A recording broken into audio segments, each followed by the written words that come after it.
You mentioned in one of your last talks that petroleum wasn't what we thought it was, that it wasn't a fossil fuel, that it didn't come from fossil animals. Yeah. Is it just a mineral? Is it a mineral like any other mineral? Is that how it, what would you say? How did it, what's the origin of You see, petroleum? when they first found petroleum, because they were beginning to make motors and needed on axles of wheels on railroad trains and all that sort of thing, and remember, trains started in the beginning of the 19th century, then oil went from just a lubricant to a fuel, and it made it valuable. And Rockefeller happened to be the smartest man in the business at the time, but he made most of his money, or much of it, off the transport of the petroleum as well as selling it. But one thing they realized was, because oil is, putting a price on oil is like putting a price on a pail of water. You know, no initial cost. It's in the ground, and in those days they were, some of it, almost what you'd call surface mining the oil. They didn't go down deep. So in order to get the price up, they hit on the idea that they would have to make it appear to be scarce. That boy, after we take the next few barrels out, we're probably going to have to close this well, you know, that kind of thing. But a very fortuitous event. In 1892, there was a convention in Geneva of scientists to determine what organic substances are. Well, the definition of organic is a substance with hydrogen, oxygen, and carbon. And so it's usually a living substance, a tree. You analyze a dead tree, hydrogen, carbon, and oxygen, and grass and so on, living things. Animals, we are hydrogen, oxygen, and carbon. So at this Geneva Convention, Rockefeller took advantage of sending some scientists over who said, oil, petroleum, is hydrogen, oxygen, and carbon. Therefore, it must be derived from the spoiling, the rotting of formerly living matter. And playing the game properly, when this scientific convention was over, they defined oil as the residue from formerly living matter. Well, that makes it a fossil fuel. I don't know why they decided to use the word fossil, but it says formerly living matter is fossil. Well, of course, today, and another thing we should know is that there has never been a fossil, a real fossil, found below 16,000 feet. And you can't argue at 16,000 as a level line because someplace the ground sinks and so on. But 16 is what the scientists say, 16,000. We mine oil, or we drill for oil, at 30,000, 33,000, 28,000 every day of the week. So right there, we rule it out that it isn't fossil fuel. It's called fossil fuel for the minds of the public to feel that it is an asset that is running out, being depleted. We talk about depletion allowance, which is a lot of, you know.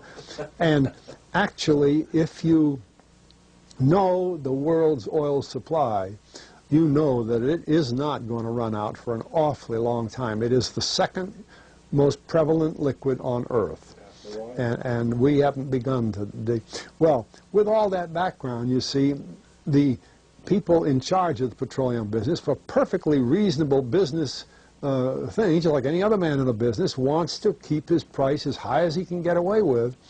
And the way to do is just say, well, there's no more. The last barrel is going to cost $1,000, and then it's all done. And they preach that stuff. What bothers me is that in geology books, it's in there. The geologists say it's a fossil fuel.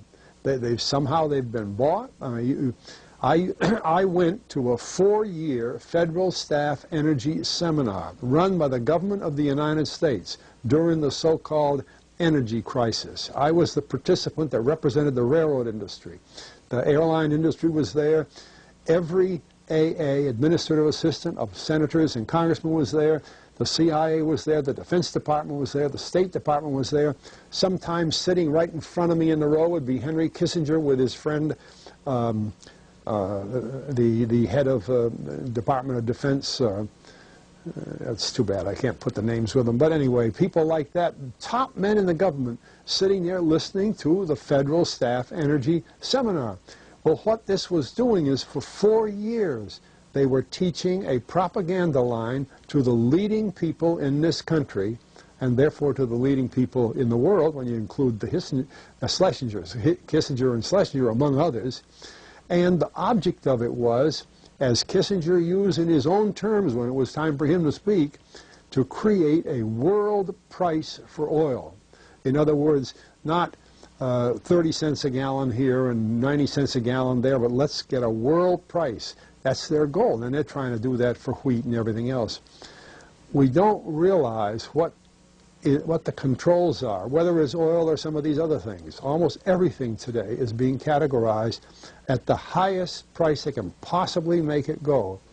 And so calling petroleum a fossil fuel is the basis for this system with respect to petroleum. And I don't know if the name Arthur Kantrowitz rings any bell. Arthur Kantrowitz is the head of the Kantrowitz Labs set up by the AFCO company near Boston, scientific laboratories. And a great man in the scientific world. And Kantrowitz and I were sitting at a table at this seminar once, and the table happened to be all young college grad, PhD geologists. And so just to get a conversation started, I turned to Kantrowitz and I said, Arthur, what do you think about this foolishness of these speakers talking about fossil fuel? And it was kind of put up. He started laughing. He said, you know, that gets me. He says, I don't have a geology degree, but he had 1,000 other degrees. And he said, I don't understand. He said, you'd think that these heads, these other fellows at the table, we did it on purpose, start listening, you know. And he asked, he said, are you gentlemen, he says, you're here at the meeting, are you gentlemen by any chance geologists? And one fellow, yes, I am. And the other, yeah. He said, well, why don't you tell me? He said, why is oil, you know, and he went on like that. We brought the house down because nobody could argue with Kantrowitz. He like Einstein. People aren't going to, and he told them right there, he said, just drop it. But it's in all the books and in all the papers. But it started from that strange meeting in 1892, a scientific convention. I have a big, thick scientific encyclopedia put out by the Divan Ostrin Company that's about 15 years old now, but it has the whole story of the conference. It doesn't have the Rockefeller part, but it has the whole story of how they straightened out organic chemicals and how it was all figured, and they've got petroleum right in there. Amazing. Amazing. So these aren't accidental things, you see. There's a dollar sign behind almost everything.